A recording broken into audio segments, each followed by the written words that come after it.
আব্বা,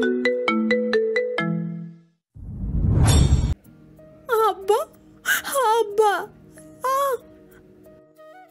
কিরণের বাবা তার কপালে চুমু দিয়ে জড়িয়ে ধরে বলল, কিছু হয়নি আম্মু, দেখছো না তোমার জন্য কত মজার মজার খাবার এনেছি। তোমার জামাটা দেখেছো? তুমি না পরি ড্রেস পরতে চেয়েছিলে, আব্বা তো কিনে দিতে পারিনি, ওই আঙ্কেলটা তোমাকে দিয়েছে। আরও অনেক পরি ড্রেস আছে তোমার জন্য। এই বলে তিনি কিরণের চোখ মুছে দিল। কিরণ হেসকি তুলতে লাগলো শুধু। আঙ্কেলটা আবার রুমে আসলেন। কিরণ তাকে দেখে আতঙ্কে বাবাকে জড়িয়ে ধরল। বাবা অভয় দিয়ে বললেন, তুমি যে কালকে আঙ্কেলকে খুশি করেছো, তাই আঙ্কেল তোমাকে এত কিছু দিয়েছে, আঙ্কেলকে একটা ধন্যবাদ দাও। কিরণ তার বাবার বুকে মুখ লুকিয়ে রাখে। তার ভয় করছে ওই আঙ্কেলটাকে। কিরণ দুপুরের খাবার খাচ্ছিল। তার পাতে কয়েক রকমের খাবার। সে হাঁ করে দেখছে। তার বিশ্বাস হয় না এত খাবার যে তার জন্য। আগে তো সবসময় ডাল আর আলু ভর্তা দিয়ে ভাত খেত। বড়জোর হলে এক টুকরো মাছ জুটত কপালে। অথচ আজ কত খাবার, মুরগির মাংস, সাথে আরও কত কি। কিরণ তার নামও জানে না। কিরণও নাকি এখানে 3 দিন থাকবে। নোকিয়া বাটন ফোনে মায়ের সাথে কথা বলার মুহূর্তেই তার বাবা তাকে বলেছিল, গতকাল যা যা হয়েছে তা কিন্তু ভুলেও মাকে বলবে না, বলে কিন্তু আব্বা অনেক কষ্ট পাবো। কিরণ তার আব্বাকে কষ্ট দিতে চায় না। তার আব্বা তার কাজে কষ্ট পাবে, সে এটা হতেই দিবে না। তাই সে আব্বা যা যা শিখিয়ে দিল মাকেও তা বলল। পরদিন রাতে আবার আঙ্কেলটা তার রুমে আসলেন। তাকে সেই আগের ন্যায় আদর করলেন। কিরণের এবার খুব ব্যথা লাগলো। আঙ্কেলটাকে কেমন যেন রাক্ষসের মতন লাগলো। ঠাকুরমার ঝুলিতে যেমন রাক্ষস থাকে তেমন। সে এবার আরও বেশি চিৎকার করলো। কিন্তু এবার তার বাবাকে দেখতে পেল না সে। আঙ্কেলটা দরজা আটকে দিয়েছে। বৃষ্টির ছাড়ে জানালার পর্দা ভিজে চুপচুপে। কিরণ আঙ্কেলটাকে কান্নারত কণ্ঠে অনুরোধ করলো, আমার আব্বাকে আসতে বলুন আঙ্কেল, আমি আব্বার কাছে যাব। আব্বা। আমি আসি তো মামনি, তোমার আব্বা ভাত খাচ্ছে, খাওয়ার সময় কাউকে ডিস্টার্ব করতে নেই।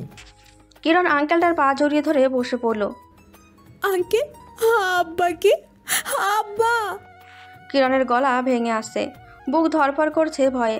চোখে আকুতি মিনতি, চেহারা নীলবর্ণ ধারণ করেছে ভয়ে। তা দেখে আঙ্কেলের মন গলল না। তিনি এবার জোর করে কিরণকে খাটে ছুঁড়ে মারলেন। আকাশ গর্জন করে উঠল ক্ষণে ক্ষণে। বিজলি চমকায়। লোকটা পাষাণের ন্যায় খুবলে খুবলে খেলেও কিরণের কোমল দেহটা। কিরণ একসময় ভয়ে যন্ত্রণায় আবার জ্ঞান হারালো। কিরণ যখন নিজের বাড়িতে ফেরে তখন তার বাবা তাকে কসম কেটে বলেছিল, এসব যাতে কাউকে না বলে, মাকেও না। যদি বলে কেমন ঘুরেছে তাহলে যাতে সে বলে আঙ্কেল আন্টি অনেক ভালো, তাকে অনেক আদর করেছে, অনেক ভালো ভালো খাবার খাইয়েছি। এই ঘটনার বেশ কয়েকদিন কিরণ কেমন মনমরা হয়ে থাকতো। কারোর সাথে মিশত না, ঠিকমতো খেত না, চোখ মুখ শুকিয়ে দেবে গিয়েছে। কিরণের বাবা কিরণের এই অবস্থা দেখে তাকে অনেক জায়গায় ঘুরিয়ে আনলো। অনেক মজার মজার খাবার দিল।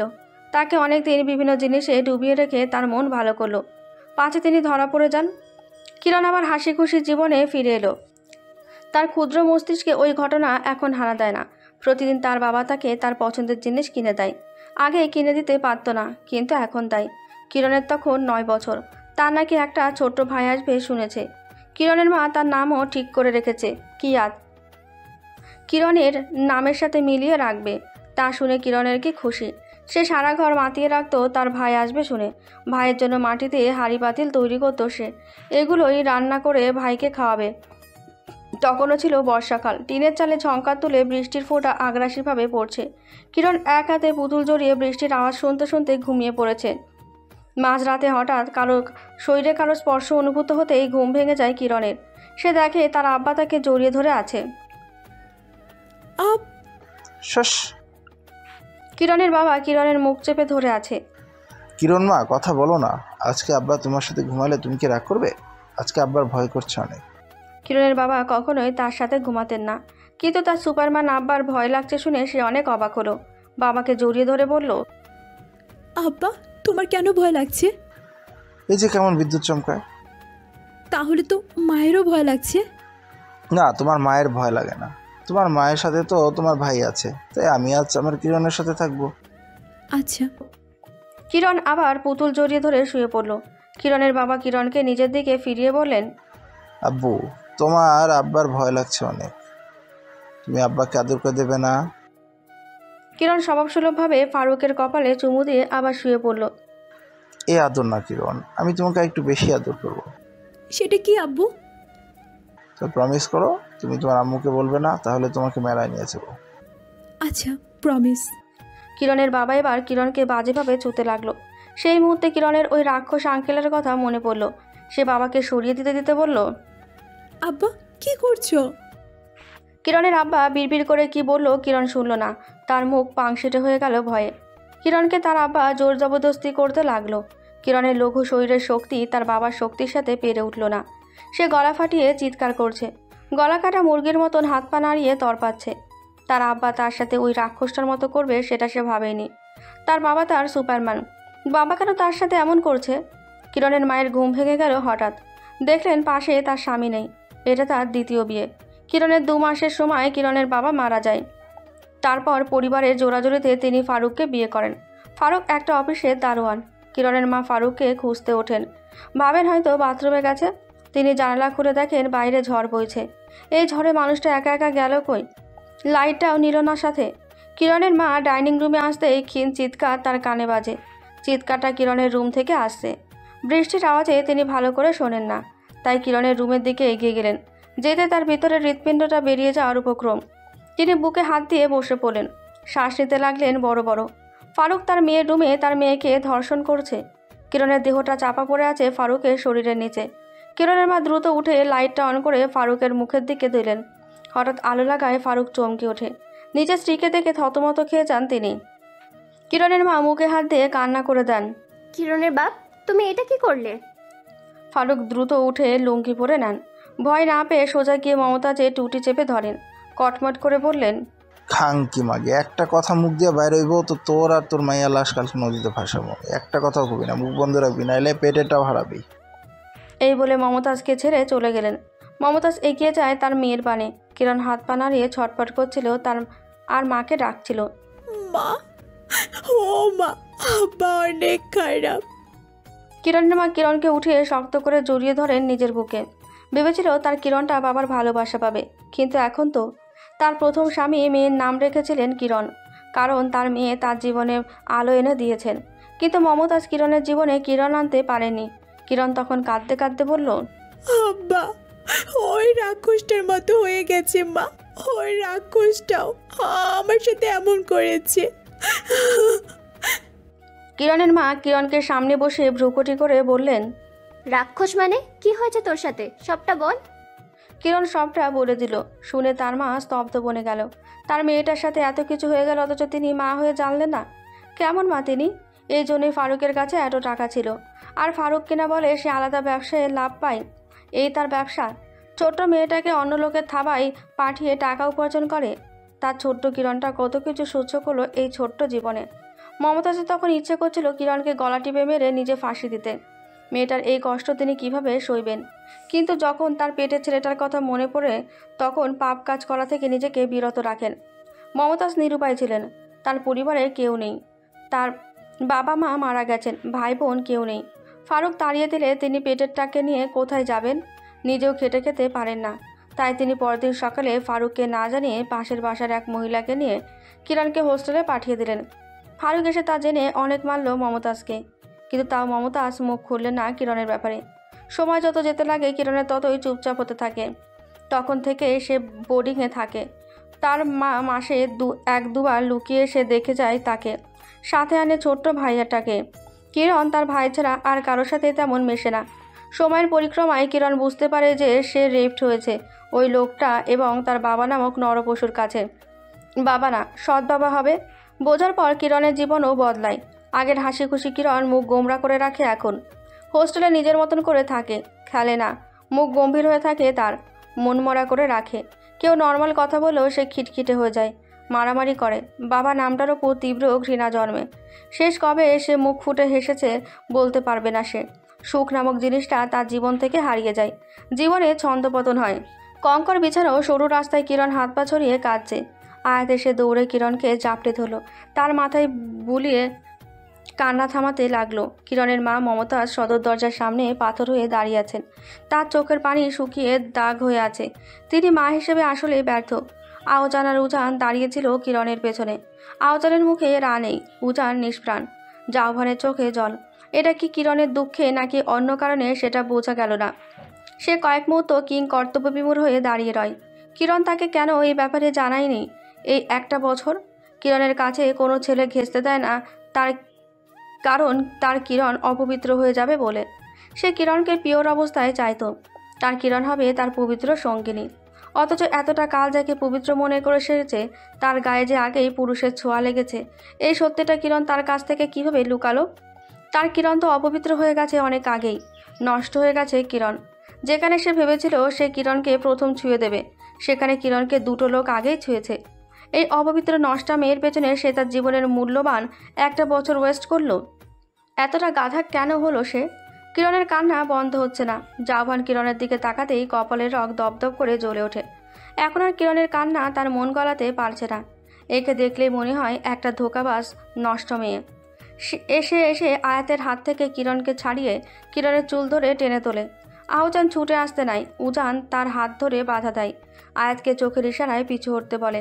জাওহান ক্রোধান্বিত স্বরে বলে ওঠে, তুই এত বড় একটা সত্যি আমার থেকে লুকালি? আমাকে আগে বলিসনি কেন? কিরণ জাওহানের হাত থেকে নিজেকে ছাড়ানোর চেষ্টা করলো না, ম্লান মুখে চেয়ে রইল তার দিকে। আগে জানলে তো তোর মতো নষ্টা মেয়ের সাথে রিলেশনই করতাম না। বিয়ে তো দূরের কথা, গায়ে কলঙ্ক লাগিয়ে আমার জীবনটা নষ্ট করতে এসেছিস তুই। চরিত্রহীনা, কলঙ্কিনী, নষ্টা তুই। কিরণের মাথার উপর বাজ পড়ল যেন। এমনকি আহজান, আয়াত, মমতাজও অবাকের চূড়ান্ত পর্যায়ে। জাওহান এসব কী বলছে? এই ঘটনায় তো জাওহানের উচিত ছিল কিরণের জন্য কষ্ট পাওয়া, কিন্তু তা না করে সে কিরণকে কথা শোনাচ্ছে। কিরণ নির্বাক হয়ে তাকিয়ে রইল জাওহানের মুখের দিকে। প্রথমে ভেবেছিল জাওহান রেগে আছে, তার কিরণকে ধর্ষণ করা হয়েছে এই ভেবে। কিন্তু আসলে জাওহান রেগে আছে কেন সে কিরণের মতো নষ্টা মেয়ের পেছনে ছুটলো এই কারণে। কিরণ স্তব্ধ। এই জাওহানের ভালোবাসা? জাওহান আসলে কিরণের মনটাকে নয়, কিরণের শরীর পাওয়ার জন্য ভালোবেসেছে। এখন কিরণ ধর্ষিত হয়েছে বলে সে আর কিরণকে চায় না। কিরণকে সে আসলে ভার্জিন হিসেবে চেয়েছিল। এ কেমন দুনিয়া! জাওহান একবারও কিরণের মনের অবস্থা বোঝার চেষ্টা করেনি। কিরণ যে ছোট থেকে এত ধকল, এত কষ্ট, নিদারুণ যন্ত্রণা বয়ে বেড়াচ্ছে তা জুভের চোখে পড়েনি। কিরণের জীবনটা যে জাতাকলে পিষে গেছে সেই কথাটা মাথায় উদয় হয়নি। তার মাথায় এসেছে কিরণ নন ভার্জিন, নষ্টা, অপবিত্র, কলঙ্কিনী, চরিত্রহীনা। কিরণের কান্না বন্ধ হয়ে গেল। জাওহানের কথাগুলো তার কানে বাজছে। এই চারটি শব্দ কিরণের মাথায় ঘুরতে লাগলো অনবরত। এতে কি কিরণের হাত আছে? তার দোষ কোথায়? সে তো আর তখন জানতো না যে তাকে ধর্ষণ করা হবে। সে ধর্ষিত হয়েছে বলে সে অপবিত্র? সে কিছু জানোয়ারের থাবায় তার সম্ভ্রম হারিয়েছে বলে নষ্টা, কলঙ্কিনী? কিরণ নিজে যেচে গিয়েছিল নিজের সম্ভ্রম হারাতে, যে জাওহান তার গায়ে এত বড় কালো দাগ লাগিয়ে দিচ্ছে। সে অস্পষ্ট স্বরে শুধু বলল, আমি কি দোষ করেছিলাম? জাওহান এতে আরও রেগে গেল। দোষ করে বলে, আমি কি দোষ করেছি? এত নিষ্পাপ সাজে কেন কিরণ? সে অগ্নিদৃষ্টিতে চেয়ে কিরণের চুল আরও শক্ত করে ধরে বলে, তোর দোষ হচ্ছে তুই কেন আমাকে জানাসনি? আমার জীবনটা কেন নষ্ট করলি? আমাকে আগে বলে তো তোকে ভালোবাসতে যেতাম না। তোর তো উচিত ছিল আরও আগে গলায় ফাঁসি দিয়ে মরে যাওয়া। গায়ে এত কলঙ্ক লাগিয়ে ঘুরিস কীভাবে? লজ্জা লাগে না? স্লাট একটা। কথাটা বলতে দেরি, কিন্তু একটা শক্ত পুরুষালী হাতের চর জাওহানের গালে পড়তে দেরি হলো না। শক্ত চরের আঘাতে জাওহান কয়েক পা পিছিয়ে যায়। কিরণের চুল ছেড়ে দেয় সে। কিরণের অসার শরীর মাটিতে পড়ার আগেই উজানের এক হাত কিরণকে জড়িয়ে ধরে আগলে নেয় নিজের বুকে। জাওহান ক্ষুব্ধ চোখে চায় উজানের দিকে। সাপের ন্যায় ফোঁস করে ওঠে। উজানের এত বড় সাহস তাকে চর মারা! এই জাওহান কে? সে উজানের দিকে তেড়ে এসে উজানের কলা চেপে ধরে। আগুন ধরা কণ্ঠে বলে, তোর কত বড় সাহস তুই আমার গায়ে হাত তুলিস? কিরণকে কথা শুনিয়েছি দেখে তোর গায়ে খুব লাগছে তাই না? কেন? শুনলাম কিরণ নাকি এখানেই তোর বাড়িতেই থেকেছে এতদিন, আর আমাকে মিথ্যা বলতো সে নাকি দেশের বাড়ি। কিরণকে সাপোর্ট করছিস কেন? হ্যাঁ, কিরণ তোকে সার্ভিস দেয় নাকি? এই কথাটা বলার সঙ্গে সঙ্গে আরেকটা চর এসে জাওহানের গালে পড়ল। উজান আঙুল তুলে শাসালো জাওহানকে। অনেক বাজে কথা বলেছিস, আর না, কিরণকে নিয়ে আর একটা বাজে কথা বলবি তো তোর মুখ আমি সেলাই করে দেব। জাওহান গালে হাত রেখে চোখ লাল করে তাকালো উজানের দিকে। রাগে তার সারা শরীর কাঁপছে। উজান আঙুলে তুড়ি মেরে বলল, এখন এখান থেকে বের হয়ে যাবে। আমার বাড়ির আশেপাশে তোকে আর দেখতে চায় না। Get lost. আর কিরণকে বিয়ের কথা ভুলে যা। শেষ কথাটা শুনে জাওহান যেন খুব মজা পেল। এমনভাবে সে হাসতে লাগলো, বলল, ওর মতো সেকেন্ড হ্যান্ড মালকে কে বিয়ে করবে? তারপর কিরণকে উদ্দেশ্য করে বলল, তোকে কে বিয়ে করে আমিও দেখব। আমার জীবনটা নষ্ট করছিস না? তোর মতো ইউজ করা মাল কার ভাগ্যে জুটে সেটা দেখার অপেক্ষায় আছি। তুই তো পচা বাসি হয়ে গেছিস। কার কপাল যে পড়বে তোকে বিয়ে করলে, কোনো সুখ পাবে না তোর হাজব্যান্ড। কিরণ ফোপাচ্ছে। জাফরের কথাগুলো তীরের মতন তার বুকে এসে বিঁধছে। সে এতটাই ফেলনা। কিরণের কণ্ঠ রুদ্ধ। জাভানকে প্রত্যুত্তরে যে কিছু বলবে সেই শক্তি যেন ধীরে ধীরে নিঃশেষ হয়ে গেছে। জাভান আরও কিছু বলবে, ঠিক সেই মুহূর্তে তার কপালে একটি পাথরের টুকরো ছুঁড়ে দেন মমতাজ। সবাই পেছনে ফিরে তাকালো। মমতাজের হাতে কতগুলো পাথর। সে জাভানের দিকে ছুটতে ছুটতে বলেন, আমার মেয়েকে নিয়ে তোর ভাবতে হবে না জানোয়ার। আমি তো ভেবেছিলাম আমার মেয়ে সুখে আছে এখানে, কিন্তু তুই জানোয়ার যে আমার কিরণের জীবনটাকে অন্ধকারে ঠেলে দিবি। সেটা জানলে আমি কখনোই কিরণকে এই সম্পর্কে যেতে বলতাম না, আর না বিয়েতে মত দিতাম। ভালোই হয়েছে তোর মুখোশ খুলেছে, নইলে তো আমার মেয়েটাকে বিয়ের পর বিষ খেয়ে মরতে হতো তোর জ্বালায়। যা জানোয়ার, যা তুই চোখের সামনে থেকে যা, আজ তোকে মেরেই ফেলবো। কেউই আটকালো না মমতাজকে। এবার আয়াতও যুক্ত হলো। সেও কতগুলো পাথর কুড়িয়ে মারতে লাগলো। মমতাজ তার ঝাঁজ মেটাচ্ছেন। তার কিরণকে ছোটবেলায় নির্যাতন করা মানুষগুলোকে কিছু করতে না পারলেও এখন জাওয়ানকে হাতের কাছে পেয়ে কিছুতেই ছাড়বে না। এই ছেলের বুকের পাটা কতটুকু যে মায়ের সামনে মেয়েকে বাজে কথা শোনায়, গালিগালাজ করে। জাওয়ান শেষমেশ পাথরের আঘাত থেকে নিজেকে বাঁচাতে দ্রুত গাড়িতে উঠে চলে যায়। পেছন থেকে আরও কয়েকটা পাথর এসে তার গাড়ির কাঁচ ভেঙে দেয়। উজান কিরণকে কোলে তুলে নিয়ে ঘরে আসলো। কিরণের খাটে তাকে নামিয়ে সে চলে গেল নিজের রুমে। যাওয়ার আগে আয়াতকে বলে দিল কিরণকে আপাতত একা থাকতে দেওয়ার জন্য, আর মমতাজকে নিয়ে অন্য রুমে যেতে। কিরণ পায়ে মাথা গুঁজে বসে আছে। একটু পরপর তার শরীর কেঁপে কেঁপে উঠছে কান্নার দমকে। পুরনো ক্ষতগুলো এখনও তরতাজা হয়ে আছে মানুষপটে। ঢাকায় যখন সে প্রথম পা রেখেছিল তখন সে ইন্টারমিডিয়েটে। তার মা পাঠিয়েছে তার একটা সুন্দর জীবনযাপনের জন্য। প্রথমে সে এখানে নিজেকে মানিয়ে নিতে পারেনি। এখানে আসার পর ভালো খারাপ সব রকম বন্ধুবান্ধবের সাথে পরিচয় হয়েছে তার, যার ফলে কিছু খারাপ অভ্যাসের সাথেও পরিচয় ঘটে। তার বন্ধু দলের সাথে নিজেকে মানিয়ে নেওয়ার পর ধীরে ধীরে কিছুটা স্বাভাবিক হয়। সে নিজেকে শক্ত করে, নিজেকে ভালোবাসার চেষ্টা করে। কি দরকার পুরনো স্মৃতি মনে করে বর্তমান নষ্ট করার? তার চেয়ে বরং অতীতটাকে একটা দুর্ঘটনা ভেবে বর্তমানকে আপন করে নেওয়াই শ্রেয়। অনার্স পড়ার পর থেকে সে কয়েকটা টিউশনি করিয়ে নিজের পড়ালেখার খরচ চালাতো। সে বাড়ির খবর কিছুই জানে না। শুধু মাঝে মাঝে তার মা লুকিয়ে কিরণকে ফোন করতো, কিংবা 2-3 মাসে একবার কিয়াতকে নিয়ে তাকে দেখতে আসতো। হোস্টেলের ভাড়া কিরণ চালাতে না পারায় তাকে বারবার ওয়ার্নিং দেওয়া হয়েছিল, হয় টাকা দিতে নয়তো চলে যেতে। হোস্টেলের খালা ছিল জল্লাদ মহিলা। তিনি হলে সবার সামনে কিরণকে যা তা বলে অপমান করে। কিরণ অপমান সইতে না পেরে কানের ছোট্ট স্বর্ণের দুলজোড়া দিয়ে চলে আসে সেই দিনে। রাস্তায় রাস্তায় ঘুরে এই ভেবে যে সে কোথায় থাকবে। মা এখন আর টাকা দিতে পারে না, কারণ তার সদ্যবা একটা টাকাও দিত না তার মায়ের হাতে। উপায় না পেয়ে সে একটা হসপিটালের চেয়ারে এক রাত কাটায়। তারপর আবার রাস্তায় উদ্দেশ্যহীন ঘুরে বেড়ায়। তার মেয়ে ফ্রেন্ডরা হোস্টেলে থাকতো, যার কারণে তারা কিছুই করতে পারতো না। আর ছেলেতে সে ইচ্ছে করেই কিছু জানায়নি। রাস্তায় হুট করে তখন দেখা হয়ে যায় ইয়ানার সাথে। সেই সময় ইয়ানা আর কিরণের মাঝে সম্পর্ক ছিল শুধু ক্লাসমেট হিসেবে সে কিরণকে নিজের বাড়িতে নিয়ে আসে। 2 দিন ইয়ানার বাড়িতে কাটার পর আর টিকতে পারে না কিরণ সেখানে। ইয়ানা প্রত্যেকটা মুহূর্তে তার বাবা মায়ের সাথে টাকা নিয়ে ঝগড়া করত, আর ঝগড়া করে এসে তার রাগ ঝাড়তো বেচারি কিরণের ওপর। ইয়ানা ছিল উশৃঙ্খল। কিরণের ওপর হাত তোলাটায় সে বাকি রেখেছিল। কিরণের এত লজ্জা লাগছিল যে মাঝরাতেই লাগেজ নিয়ে বেরিয়ে পড়ে।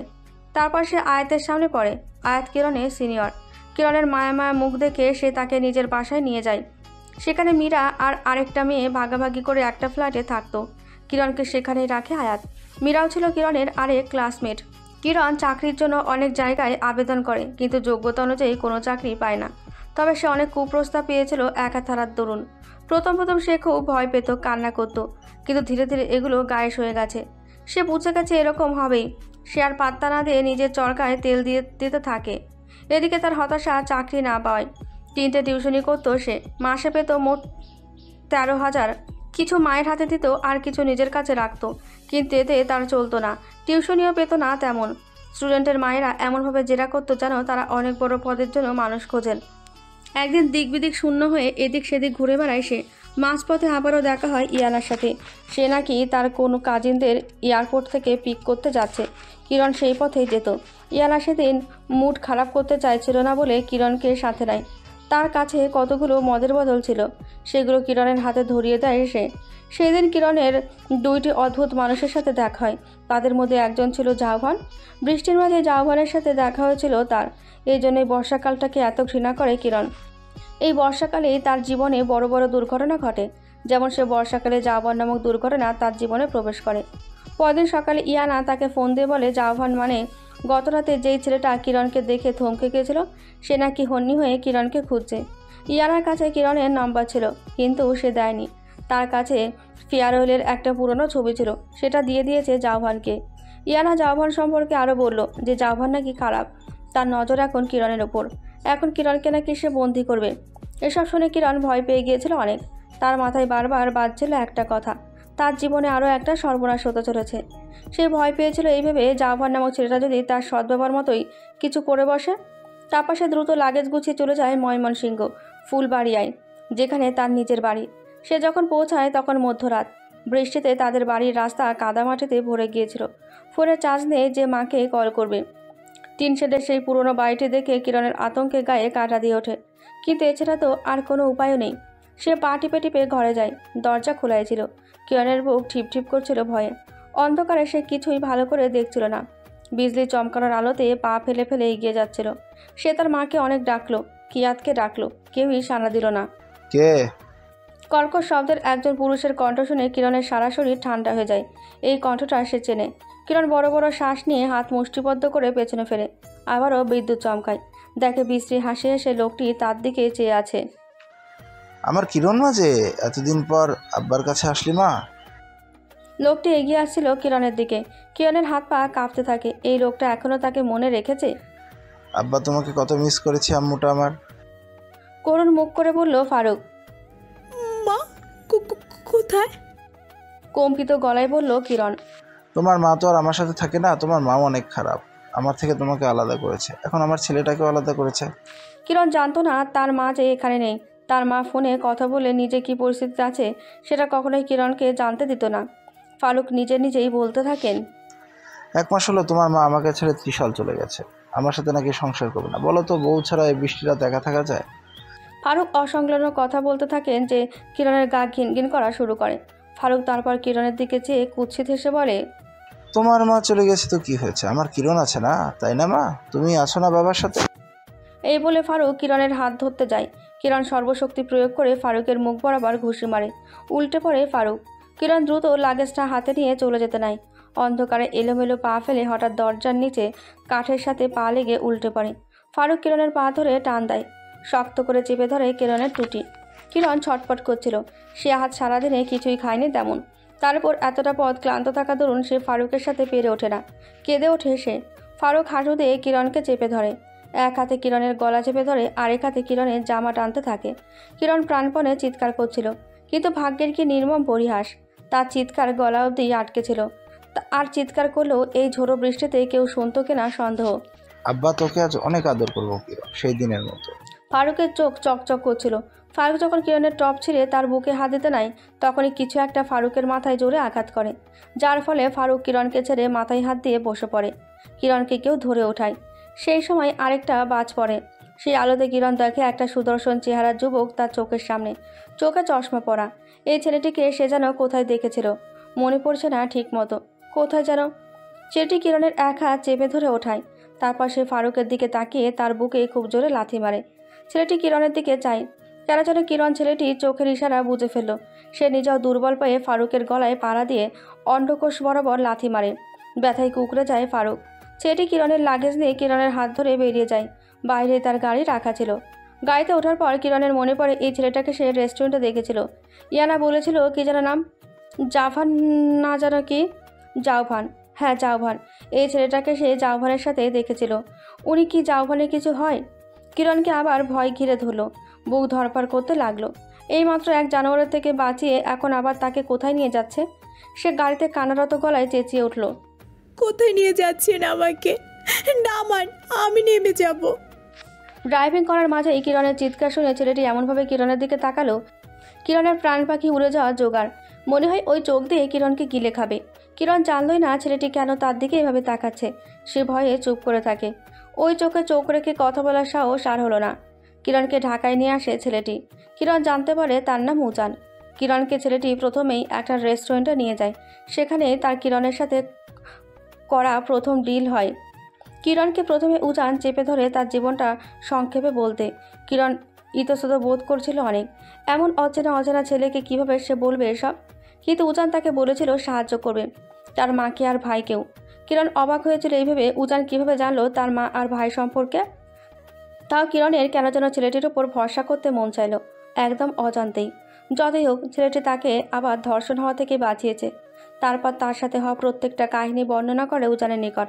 বলতে বলতে সে কেঁদে ফেলে। রেস্টুরেন্টে তেমন মানুষ ছিল না, তবে ওয়েটার সহ বাকিরা কেমন ঘুরে ঘুরে চাইছিল তাদের দিকে। উজান বিরক্ত হয়ে একটা কেবিনে ঢুকে পড়ে কিরণকে নিয়ে। তারপর সে বলতে শুরু করে, আমার কথা মন দিয়ে শোনো। আমি তোমাকে সাহায্য করব, তবে তার বিনিময়ে আমাকেই তোমার সাহায্য করা লাগবে। কিরণের কান্না থেমে গেল। সে অবাক হলো, সাহায্যের আবার বিনিময় আছে নাকি? আবার সে কী বা সাহায্য করবে? তার কাছে তো টাকা পয়সা কিছুই নেই। আর সামনে বসা লোকটিকে দেখে মনে হয় সে যথেষ্ট সম্পদশালী, অথচ তার আভিজাত্য পোশাক আর চেহারায় তাই মনে হচ্ছে।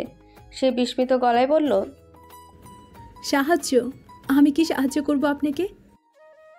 উজান কিরণের দিকে চেয়ে শীতল গলায় বলল, তোমার সাথে আমার 1 মাসের ডিল হবে। ডিল? কিসের ডিল? উজান ছোট্ট একটা শ্বাস ফেল। পরমুহূর্তে তার মুখ আবার কঠিন হয়ে গেল। সে টেবিলের ওপর 2 হাত এক করে এগিয়ে বসলো। কিরণের চোখে চোখ রেখে গম্ভীর স্বরে বলল, তোমাকে আমার ভাইয়ের গার্লফ্রেন্ড হতে হবে 1 মাসের জন্য। মানে? কিরণ বিভ্রান্ত। আমি নিশ্চয়ই অন্য ভাষা কথা বলছি না যে তোমার বুঝতে অসুবিধা হচ্ছে। যা বলছি সহজ ভাষাতেই বলছি। কিন্তু আপনার ভাইয়ের গার্লফ্রেন্ড, তাও আবার 1 মাসের জন্য? বুঝলাম না ব্যাপারটা। আমার ছোট ভাই জাভান তোমাকে পছন্দ করেছে। আমি কখনই আমার ভাইকে কোনো মেয়ের জন্য এত উন্মাদ হতে দেখিনি। সে জীবনের প্রথম কাউকে নিজের করে চাইছে।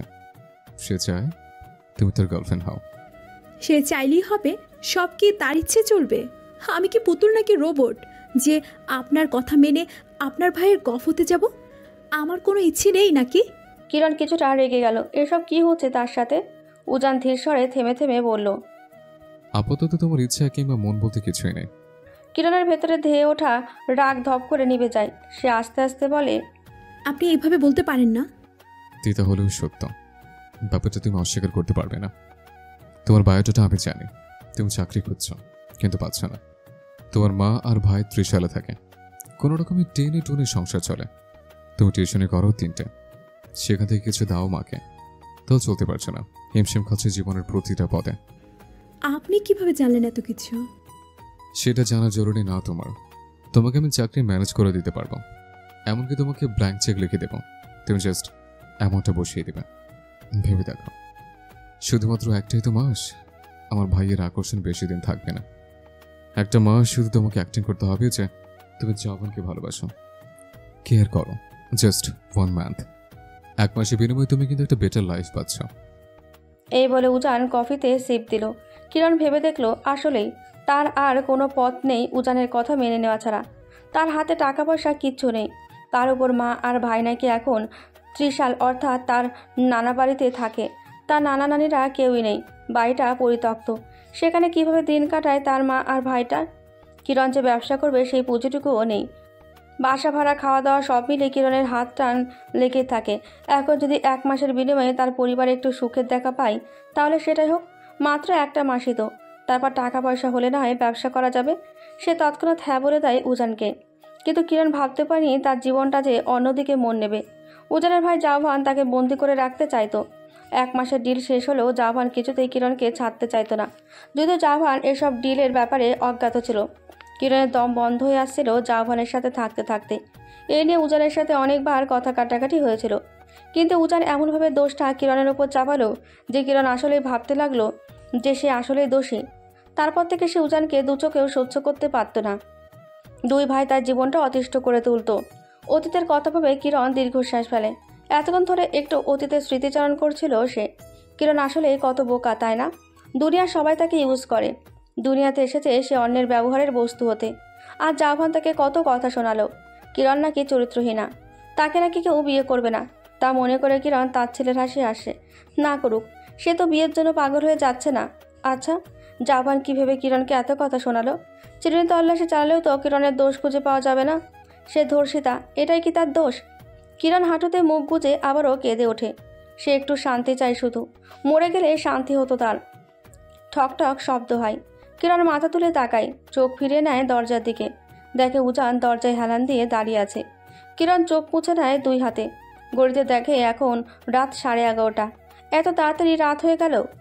উজান কিরণের লাল হওয়া ফুলো ফুলো চোখের দিকে চেয়ে বলল, চলো। হুম। প্রশ্নবোধক চাহনিতে চায় কিরণ।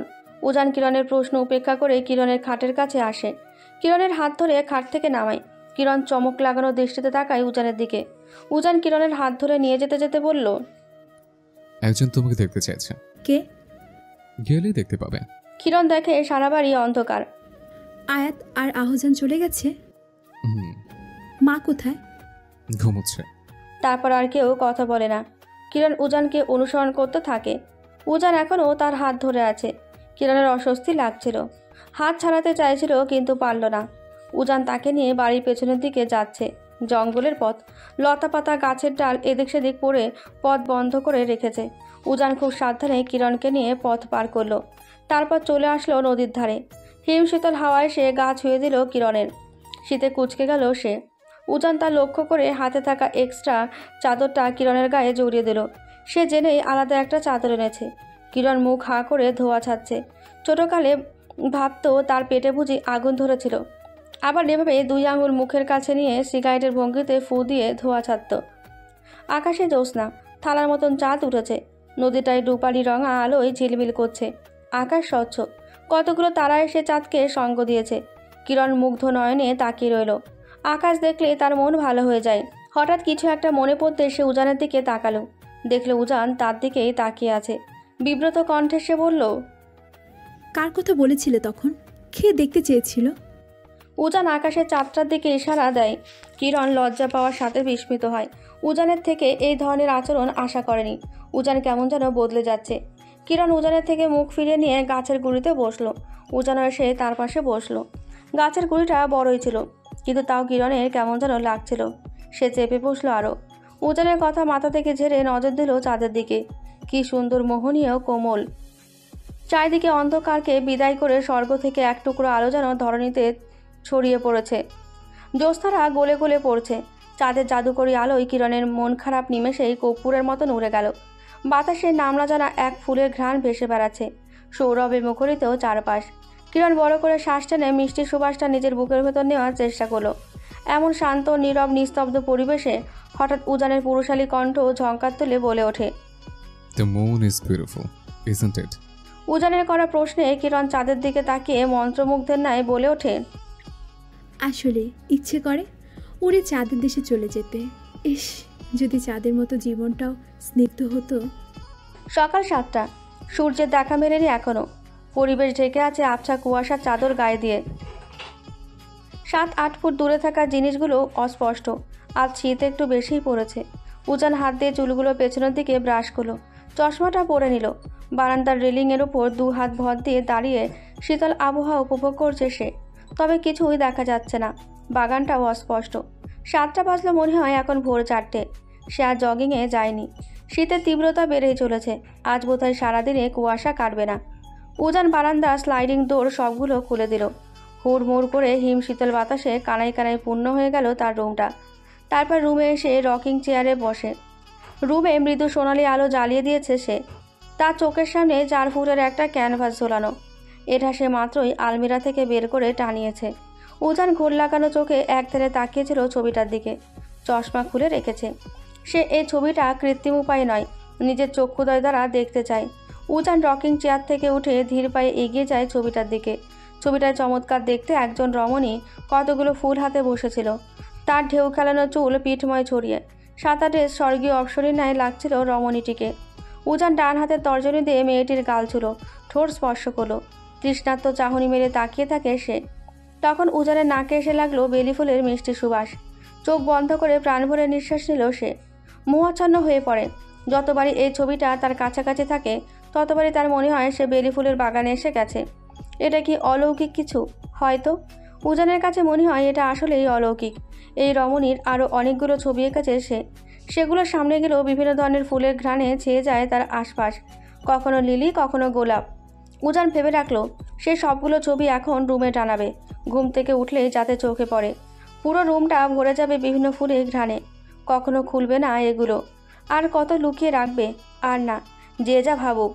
সে আলমিরা থেকে বড় বক্স বের করলো, বাক্সে কাপড় মোড়ানো অনেকগুলো পেন্টিং।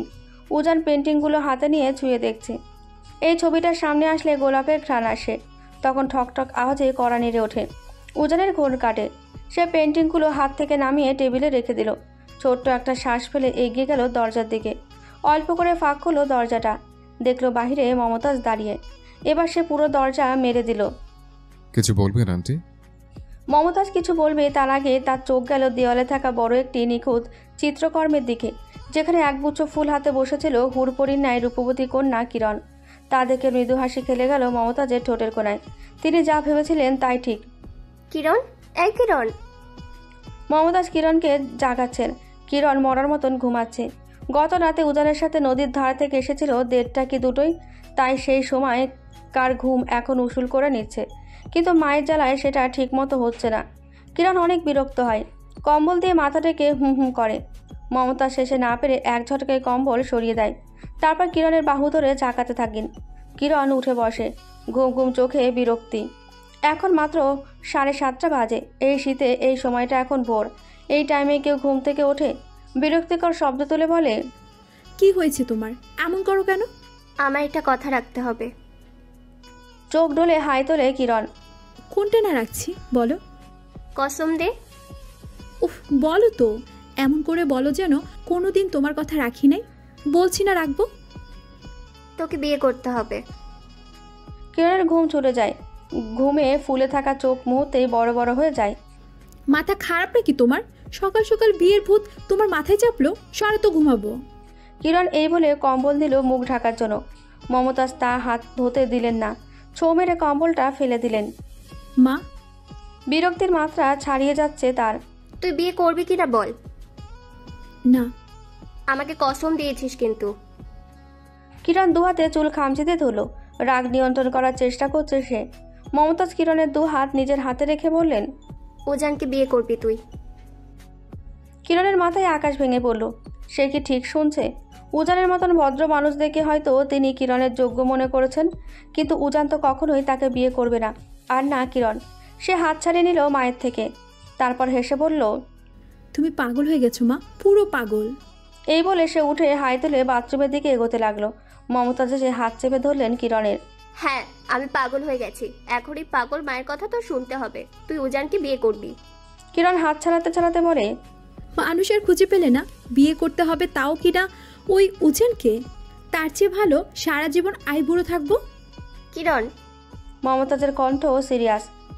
তুই উজানকেই বিয়ে করবি। আমার এই কথাটা রাখতে পারবি না তুই? কিরণ কোমরে দু হাত রেখে বড় করে একটা শ্বাস ছাড়ল। আচ্ছা মা, তোমার মাথায় বিয়ের চিন্তাটা ঢুকিয়েছে কে বলো তো? আর ওই উজানই কেন? উজানের কথাই তোমার মাথায় কেন আসলো? উজান আর আমি দুই মেরুর। না সে আমাকে পছন্দ করে, আর না আমি। সে কখনোই আমাকে বিয়ে করবে না। এই চিন্তাটাই তার স্বপ্নেও আসবে না। আমি 100% শিওর। তারপর সে বাথরুমে ঢুকে দরজা আটকে দিল। তখন মমতাজ জোরে বলে উঠলেন, উজান রাজি। কিরণ যেভাবে থাম করে দরজা আটকেছিল সেভাবেই খুলল। চোখে বিস্ময়, বিস্মিত কণ্ঠে বলল, তুমি স্বপ্ন দেখছো নিশ্চয়ই। কতক্ষণ ঘুমিয়ে থাকো, ঠিক হয়ে যাবে। মমতাজ কিরণকে টেনে বের করলেন বাথরুম থেকে। সত্যি বলছি আমি, ও তোকে বিয়ে করতে রাজি হয়েছে। তবে ও তোর মত ছাড়া বিয়ে করবে না। কিরণ যেন পৃথিবীর অষ্টম আশ্চর্য তার চোখের সামনে দেখল।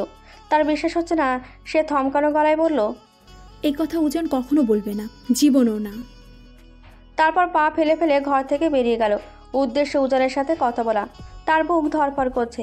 উজানের মতো মানুষ তাকে কেন বিয়ে করবে? এটা হতেই পারে না, কখনোই না। উজান তাকে বস্তি রাস্তার মেয়ে এত বাজে কথা বলে এখন তাকে বিয়ের জন্য রাজি হচ্ছে। দোতলায় গিয়ে উজানের দরজায় কড়া নাড়ে সে। দরজাটা খোলায়। কিরণ এবার অনুমতি ছাড়াই ঢুকে পড়ে রুমে। বড় বড় শ্বাস নিচ্ছে সে। দেখলে উজান দেওয়ালে একটা পেন্টিংয়ের সামনে দাঁড়িয়ে আছে।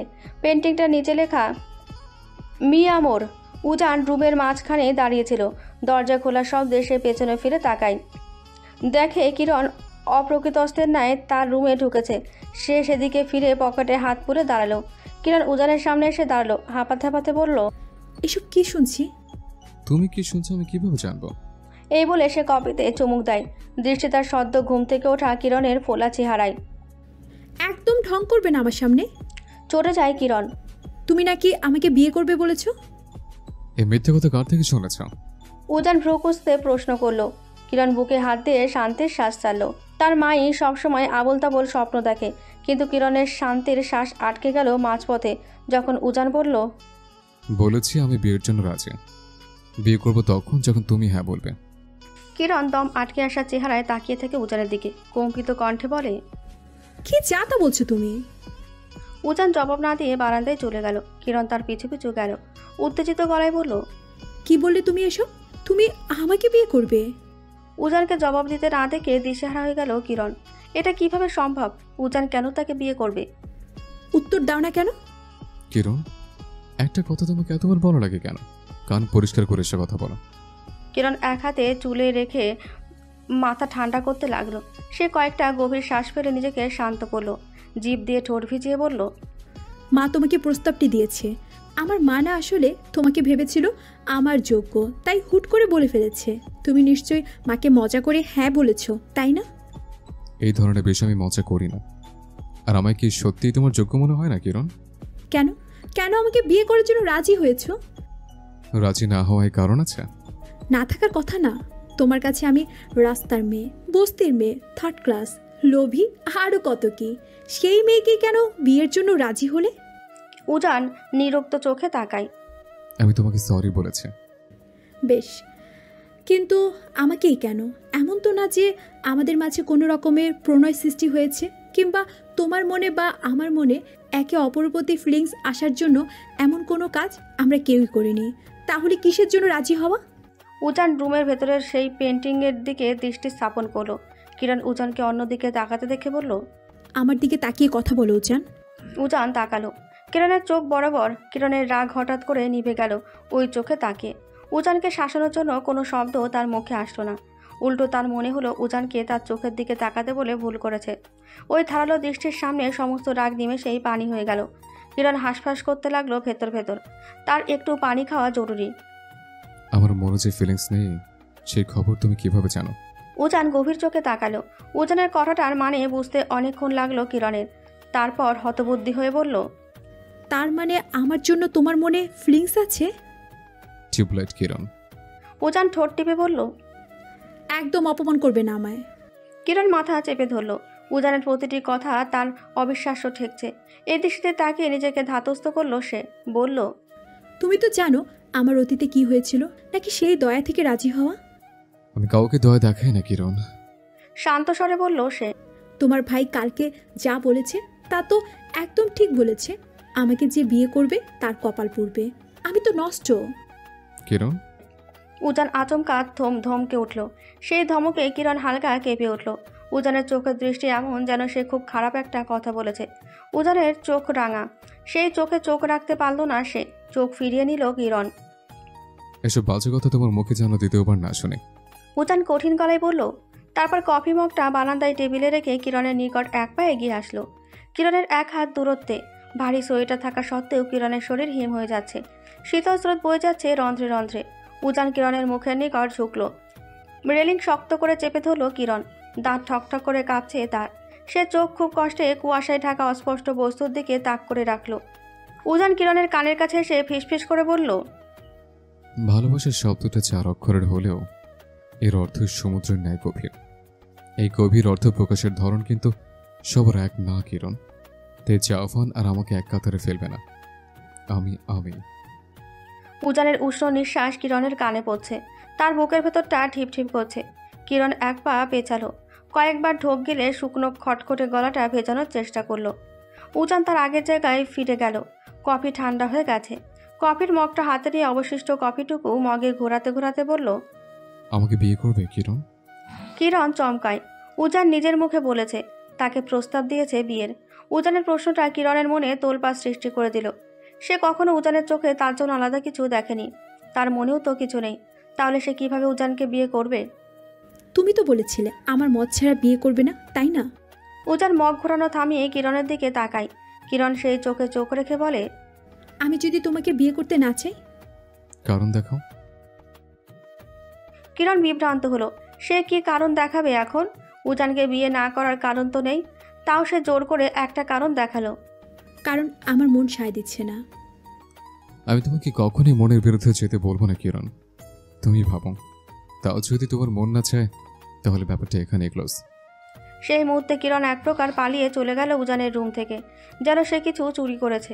উজানের সামনে দাঁড়িয়ে থাকার শক্তি সে পাচ্ছিল না, তার বুক কাঁপছিল। কিরণ সিঁড়ি দিয়ে নামতে নামতে অনেক কথা ভাবতে থাকে। জাভান আর উজান দুজনেই আলাদা মানুষ। জাভানের জন্য ভালোবাসা তার মনে তৈরি না হলেও প্রথম একটু মায়া জন্মেছিল, তারপর সেটাও কেটে গেল। কিন্তু উজানের বেলায় তার কখনো কিছুই হয়নি। উজানকে সে নিজের জীবনের সর্বনাশের জন্য দায়ী করে, কিন্তু আদৌ কি তা? উজান তো তাকে আরও বাঁচিয়ে দিয়েছিল সর্বনাশ থেকে, তার পরিবারকে রাস্তায় বসা থেকে বাঁচিয়েছিল। হয়তো সে তার ভাইয়ের জন্যই করেছিল, কিন্তু এখানে তো উজানের স্বার্থ নেই, সব জাভানের জন্য করেছে সে। উজানের দোষ সে খুঁজে পাচ্ছে না। কিরণকে জাভানের জীবন এনেছিল, এই একটাই তো ভুল ছিল তার। এসব করেও লাভটা কি হলো উজানের? বরং উজান এত কিছু করে ভাইয়ের থেকে সেই অবজ্ঞাই পেয়ে যাচ্ছে, গালি শুনছে। বলতে গেলে সব দিক দিয়ে উজানের কোনো স্বার্থই ছিল না, সে অবহেলিত। এখন আবার উজানের মনে নাকি তার জন্য কিছু আছে, এটা কি বিশ্বাস করার যোগ্য? কিভাবে কিভাবে সম্ভব? উজান সর্বদা এড়িয়ে গেছে কিরণকে, তাহলে তার জন্য? কিরণের মনে তো উজানের জন্য কোনো ফিলিংসই নেই। তবে অপছন্দ না হওয়ার তো কোনো কারণ নেই। উজানের ব্যবহার ভালো, নমনীয়, সব দিক দিয়ে সে 100-তে 100। জাফরের মতো উচ্ছৃঙ্খল না। উজানকে রিজেক্ট করার মতো আসলে কোনো রিজনই খুঁজে পাচ্ছে না সে। তবে কি উজানকে একটা সুযোগ দেবে? উজান ফের রুমে এসেছে, দেওয়ালে টানানো ছবিটার দিকে তাকালো। কিরণ এটা কি দেখেনি? উজান সেই ঠান্ডা কফিতেই চুমুক দিল। আশ্চর্য ব্যাপার হলো, এই ঠান্ডা কফিটাও তার কাছে এখন অমৃত লাগছে। সে ছবিটার দিকে তাকিয়ে ধীর স্বরে বিড়বিড় করলো, মি আমর। উজানের ফোনে হঠাৎ আননোন নম্বর থেকে কল আসে। উজান তখন ব্রেকফাস্ট বানাচ্ছিল। ফোনের ওপাশ থেকে কিছু শোনা মাত্রই সে কাজ বন্ধ করে তড়িঘড়ি করে গাড়ি নিয়ে বের হলো। কিরণ গার্ডেনে দোলনায় বসে দোল খাচ্ছে আর এটা সেটা ভেবে যাচ্ছে। এখনো পর্যন্ত সে মায়ের মুখোমুখি হয়নি, মাকে কি বলবে সেই আশায়। কিরণের ইচ্ছে নেই আপাতত বিয়ের পিড়িতে বসার। সে ব্যবসাটাও এখনও ঠিকমতো দাঁড় করাতে পারল না। না চাইতে বিভিন্ন আজগুবি চিন্তাভাবনা কিরণের মাথায় এসে চেপে বসেছে। সে যতই মনটাকে অন্যদিকে ঘোরাতে চাচ্ছে, তার মন ততই ঘুরে ফিরে সেই আজব চিন্তাতেই মশগুল হচ্ছে। এই যেমন সে ভাবছে উজানের সাথে বিয়ে হলে সে উজানের সাথে এই বাড়িতে উজানের রুমে থাকবে, ঘুম থেকে উঠে উজানের ঘুমন্ত মুখ দেখবে। উজান যখন চশমা চোখে এঁটে আর্ট নিয়ে বসবে, কিরণ গালে হাত দিয়ে তাকিয়ে থাকবে। আবার দুজনে রান্নাঘরে একই সাথে দুরকম খাবার বানাবে। এই ধরনের চিন্তা থেকে কিছুতেই মুক্তি পাচ্ছে না কিরণ। সে জানে না কেন এসব চিন্তা মাথায় ভর করেছে। আর সবচাইতে বেশি যেই ব্যাপারটা ক্ষণে ক্ষণে উদয় হচ্ছে, তা হলো উজান কি রোমান্টিক? দেখে তো মনে হয় না, মনে হয় রসকসীন মানুষ। কিরণ চুল শক্ত করে চেপে ধরল। উফ, এসব আজে বাজে চিন্তা কেন তার মাথায় আসছে? লজ্জায় তার কান লাল হয়ে গেছে। কিরণ কান চেপে ধরে, মনটাকে কোথায় ঘুরাবে? সে এবার বাগানের গাছগুলো গুনতে লাগলো, 1টা 2টা 3টা। আচ্ছা, উজান কি প্রতি রাতে নদীর কাছে একসাথে হাত ধরে হাঁটার পারমিশন দেবে? উফ, কিরণ দোলনা ছেড়ে উঠে দাঁড়ালো। না, আর পাচ্ছে না সে। মনটা বারবার উজানের কাছে চলে যাচ্ছে। কিরণ বুকে হাত দিয়ে নিজে নিজে বিড়বিড় করলো, আমি কি উজানকে ভালোবাসি? তাহলে কেন ফিলিংস আসে না কেন? তার মন থেকে কেউ একজন বলল, তাহলে তুই ওর কথা ভাবছিস কেন? ভাবা মানে কি ভালোবাসা নাকি? এমনিতেই ভাবনা চলে আসে। কেন চলে আসবে যদি তার প্রতি তোর কোনো টান না থাকে? কিরণ বুক থেকে হাত সরালো। মনকে সে আর প্রশ্ন করবে না। এবার বাগান থেকে একটা টকটকে লাল গোলাপ ছিঁড়ে নিল। সে মোবাইলে দেখেছে ফুলের পাপড়ি ছিঁড়ে ছিঁড়ে ভালোবাসে কিনা দেখে, তাই সে এবার একটা করে পাপড়ি ছিঁড়তে লাগলো আর আওড়াতে লাগলো, আই লাভ হিম লট। শেষে পাপড়ি ছেঁড়ার পর উত্তর পজিটিভ, সে তাকে ভালোবাসে। কিরণ বিরক্ত হয়ে আরেকটা ফুল নিয়েও এমন করলো, সেই সেম রেজাল্ট। কিরণ হাল ছেড়ে দিল। সবাই তার বিপক্ষে, কেউ তার পক্ষ হয়ে কথা বলছে না। তখন তার মন বলে, তুই ইচ্ছে করে নিজেকে বিপক্ষে নিচ্ছিস। নিজের জেদটাকে প্রাধান্য দিতে গিয়ে আমাকে তোর বিপক্ষের দলে ফেলে পাগল মেয়ে। কুয়াশা এখনও কাটেনি। কিরণ এদিক সেদিক হাঁটছে, তখন গাড়ির আওয়াজ শোনা যায়। সে বাগান পেরিয়ে উকি দিল, দেখলো উজান গাড়ি থেকে নামছে। ভ্রু কুচকে কৌতূহল নিয়ে চেয়ে রইল কিরণ। উজান আবার কখন বের হলো সে তো দেখলই না। কিরণ আরও অবাক হলো যখন দেখলো উজানের সাথে একজন মহিলা ও পুরুষ নেমেছে। উজান আর মহিলাটি লোকটিকে দুদিক থেকে ধরে ঘরের ভেতর নিচ্ছে। কিরণ আরেকটু এগিয়ে গিয়ে স্পষ্ট দেখতে পেল এবার এনাদেরকে এর আগে জাওভানের ফোনে দেখেছিল। উজান ও জাওভানের মা আর বাবা, এনারা তো নিউ ইয়র্কে, হঠাৎ এখানে। উজানও তো কিছু বলল না এই ব্যাপারে। আর উজানের বাবার এই অবস্থা কেন? হাতে আর কপালে ব্যান্ডেজ। সে ঘরে ঢুকে গেল পেছনের দরজা দিয়ে। জাহানা এবং মহিনকে উজান নিচতলায় একটা রুমে নিয়ে এসেছে। মহিনকে বেডে বসিয়ে মাকেও ফ্রেশ হতে বলল। সে বেরিয়ে সকলের জন্য খাবার তৈরি করার জন্য রান্নাঘরে গেল। মমতাজ রান্নাঘরে ছিলেন এতক্ষণ। উজানকে রান্নাঘরে দেখে বললেন, ওনারা কি তোমার বাবা মা উজান? জি আন্টি। তোমার বাবার হাতে কি হয়েছে? সিঁড়ি থেকে পড়ে গিয়ে ব্যথা পেয়েছিল। এবার কিরণ এসে রান্নাঘরে যোগ দিলেন। মমতাজকে ঘরে পাঠিয়ে নিজে রুটি বানাতে লাগলো। এই ফাঁকে উজানকে বলল, তোমার বাবা মা যে আসবে বললে না তো একবারও? আমি নিজেও জানতাম না যে তারা আসবেন। মানে? আর আঙ্কেলের হাতে কপালে ব্যান্ডেজ কেন? উজান ছোট্ট একটা দীর্ঘশ্বাস ফেলল। তখন ফোন পাওয়া মাত্রই সে হাসপাতালে ছুটে যায়। গিয়ে দেখে তার বাবা হসপিটালের বেডে আর মা পাশে বসে কাঁদছেন। তাদেরকে জিজ্ঞেস করে যা জানা গেল তা হলো, জাহানা আর মহিনের এই মাসে বিড়িতে আসার কথা ছিল। তারা এটা জাওভানকে জানিয়েছিল। তারা জানতেন না যে উজান শিফট করে বাংলোতে এসেছে। যখন ফ্ল্যাটে পৌঁছায় তখন জাওভান মাতাল ছিল। জাহানা ছেলের এই অবস্থা দেখে অনেক ক্ষুব্ধ হন, অনেক কথা শোনান জাওভানকে। সাথে উজানকেও দোষ দিতে থাকেন তার ছেলেটাকে একা রেখে চলে গেছে বলে। উজানের কথা হতে জাওভানের মেজাজ গরম হয়ে যায়। সে উল্টে রাগারাগি করতে থাকে মায়ের সাথে। উজানকে বাজে কথা বলার সাথে সাথে তার মাকেও কথা শোনায়। তা দেখে জাওভানের বাবা মহিন সপাটে চর মারেন জাওভানের গালে। চরটা আগুনে ঘি ঢালার মতন কাজ করে। সে ভুলে গেল সামনে দাঁড়ানো মানুষগুলো যে তার বাবা মা।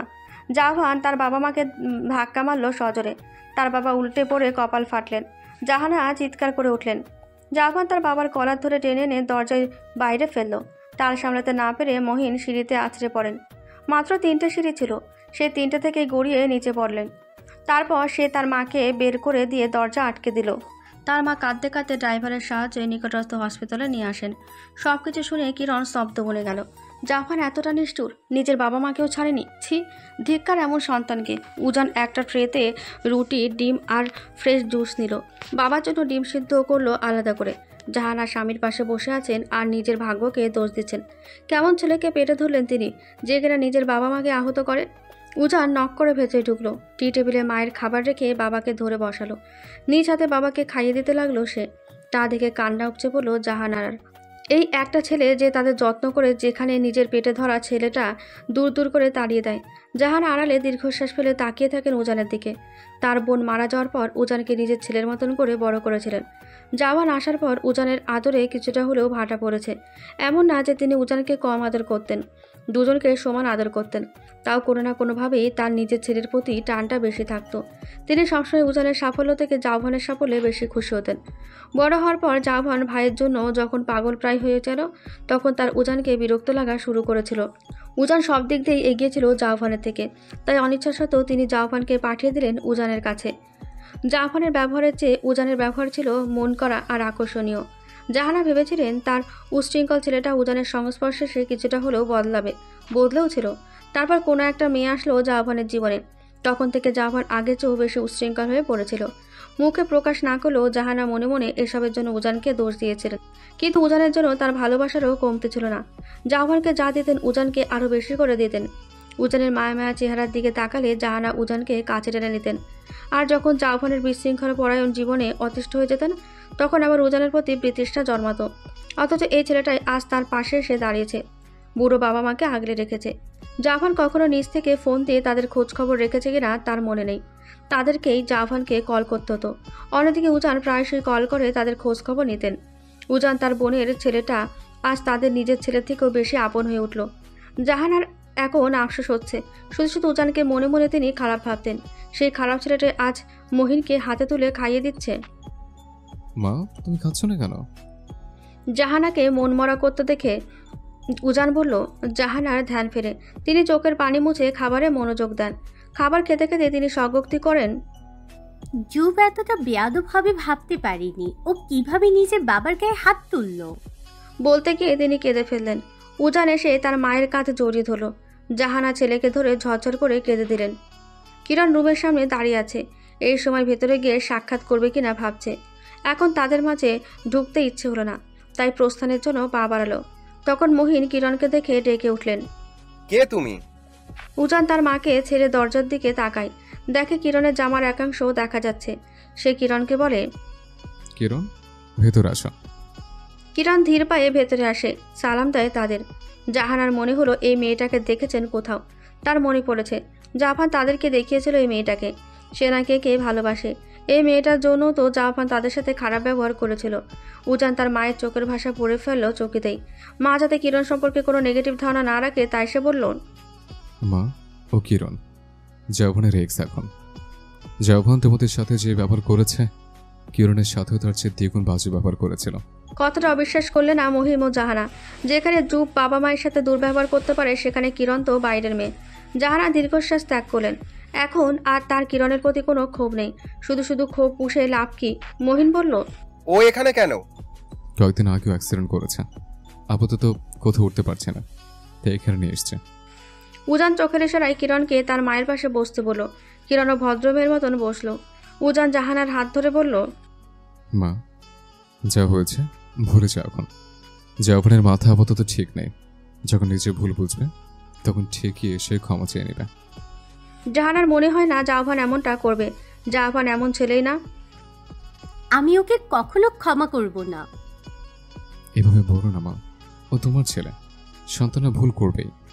তুমি আর বাবা যদি মুখ ফিরিয়ে নাও তাহলে ও কার কাছে যাবে বলো? ও ক্ষমা চাইবেই, চাইতেই হবে। তুমি প্লিজ জুফকে ক্ষমা করে দাও মা। উজান আরও কিছু বলে মাকে আশ্বস্ত করলো। তারপর তাদের বিশ্রাম করতে দিয়ে কিরণকে নিয়ে বেরিয়ে গেল। দুপুরে সবাই খাবার টেবিলে বসলো। মমতাজ চলে যাবেন বিকেলে। তিনি এখনও কিরণকে খোঁচাচ্ছেন উত্তর দেওয়ার জন্য। কিরণ উত্তর দেয়নি। সে আরও ভাববে, ভেবে জানাবে। উজান দ্বিধাবোধকে দূরে ঠেলে সবার সাথে বসলো। কিরণ আর উজান মিলমিশ করে খাবার সবার পাতে তুলে দিচ্ছে। এর মধ্যে মমতাজ জাহানার সাথে ভাব জমিয়ে ফেলেছেন। খাবার পর্ব শেষে কলিং বেল বেজে ওঠে। উজান গিয়ে দরজা খুলে দেয়। দরজা খোলার সঙ্গে সঙ্গে একটা বোতল উজানের পায়ের সামনে এসে ভেঙে পড়ে। উজান সাইডে সরে দাঁড়ায়। জাভান নিয়ন্ত্রণহীন পায়ে তার সামনে এসে দাঁড়ায়। উস্কো খুস্কো চুল ছড়িয়ে আছে সারা কপালে। জাভানকে দেখে সবাই চমকে যায়। উজান জাভানকে ভেতরে আসতে দেয়। জাভান এসে সোফায় দাম করে বসে পড়ে। জাহানা ভাবেন তার ছেলে ক্ষমা চেতে এসেছে, কিন্তু তা ভুল প্রমাণিত হলো যখন সে তার বাবা মাকে দেখে উজানকে উদ্দেশ্য করে বলল, আমি জানতাম মম ড্যাড এখানে আসবে। তুই এনেছিস তাই না? মম ড্যাডকে এখন আমার থেকে কেড়ে নিতে চাইছিস তাই না? জাভানের কণ্ঠ জড়ানো। সে যে মাতাল তাকে দেখে বোঝা যাচ্ছে। উজান হাত ভাঁজ করে দাঁড়িয়েছিল। জাভানের কথা শুনে বলল, আমি কাউকেই কেড়ে নেইনি। তুই ভুল করেছিস, এখন ক্ষমা চাইবি। ভুল? জাভান বিদ্রুপ করে আবারও বলে, আমি এই জাওবান কখনো ভুল করে না, যা করে একদম ঠিক করে। জাওহান! মহিন থমকে উঠলেন। এই বুড়া চুপ, একদম চুপ। সে ঠোঁটের কাছে আঙুল দিয়ে মহিনকে চুপ করতে বললেন। জাহানা হতবাক। জাভানের সাহস কত! জাওহান, দিন দিন অসভ্য হচ্ছিস তুই। উজান বলে ওঠে, আমি সভ্য নাকি অসভ্য তা নিয়ে তোর মাথা না গামালেও চলবে। মহিন বসেছিলেন চেয়ারে। জাভান মহিনের হাতে ব্যান্ডেজ দেখে আফসোসের ভান করে বলল, আহারে, ওই বুড়োটার কি অবস্থা হয়েছে! আমার তো ইচ্ছে ছিল একদম বসিয়ে দেব। উজান কঠোর গলায় বলল, লিমিট ক্রস করবি না। হুর, ছাড় তো। আজাইরা, তুই বলার কে? আমি আমার বাপ মাকে যা ইচ্ছে তাই বলবো, তোর সমস্যা? জাহানা এসে জাভানের গালে চর বসালেন। জাভান হুট করে তার মাকে ধাক্কা দিল। উজান পাশেই ছিল বলে সে মাকে ধরে ফেলল। সে কিছু বলবে তার আগে মহিন চেঁচিয়ে বললেন, বেয়াদবির মাত্রা ছাড়িয়ে যাচ্ছ তুমি। বস্তি থেকে উঠে আসা ছেলে মেয়েরাও বাপ মায়ের কদর করতে জানে, তুমি তো তাদের চেয়েও আরো নিকৃষ্ট। জাভান পাতায় দিল না। সে বুঝে আসা চোখে আশপাশটা দেখল। কিরণকে টেবিলের কাছে দাঁড়িয়ে থাকতে দেখে তার চোখ বড় হয়ে গায়। এক ব্রো উঁচু করে জিভ টেনে টেনে জড়িয়ে আসা গলায় উজানকে বলে, আমি নাকি অসভ্য? তুই তো আরো বেশি অসভ্য তাহলে। এই স্লাটটাও দেখি এখনো এখানে এখানে কি তার থেকে সার্ভিস নিচ্ছিস নাকি? উজানের হাত মুষ্টিবদ্ধ হয়ে আসে। তার রাগ লাগামহীন হয়ে যাচ্ছে। ইদানিং কিরণ সম্পর্কে বাজে কথা তার সহ্য হয় না। সে মাকে ছেড়ে কষিয়ে একটা চর দেয় জাভানের গালে। চরের চটে জাভান উল্টে পড়ে ফ্লোরের ওপর। সে গালে হাত রেখে চোখ লাল করে বিড়বিড় করে বলল, শোয়ারের বাচ্চা! উজান জাভানের কলার চেপে ধরে। জাভানের চোখে চোখ রেখে কঠিন গলায় বলে, বাপমা তোর কথা বলবি না জাওহান। তোর মতো কুলঙ্গার ভাই যাতে কারণ না হয়। ভাই? হ্যাঁ, কে ভাই? কার ভাই? তুই তুই আমার ভাই? জাভান তাচ্ছিল্য করে বলে। উজানের হাত থেকে ঝাড়া মেরে নিজের কলার ছাড়ায়। তোকে আমি ভাই বলে মেনেছি কবে? আর কি বললি? বাপ মা? বাপ মায়ের কি বুঝবি তুই? তোর কোনো বাপ মা আছে? তারপর পৃথিবীর অকট্ট সত্যিটা জাভান অবলীলায় বলে উঠল। তুই তো বেজন্মা। মম বলেছে আমায় তোর মা 100টা লোকের বিছানায় যেত। তোর জন্মেরই তো ঠিক নেই। যার জন্মের ঠিক নেই সে আমাকে বাপ মা নিয়ে বোঝায়। কিসের ভাই তুই? হ্যাঁ, তোকে আমার মা দয়া দেখে আশ্রয় দিয়েছে, না হলে তোর মতো বেজন্মা তো রাস্তায় ভিক্ষা করে বেড়াতো।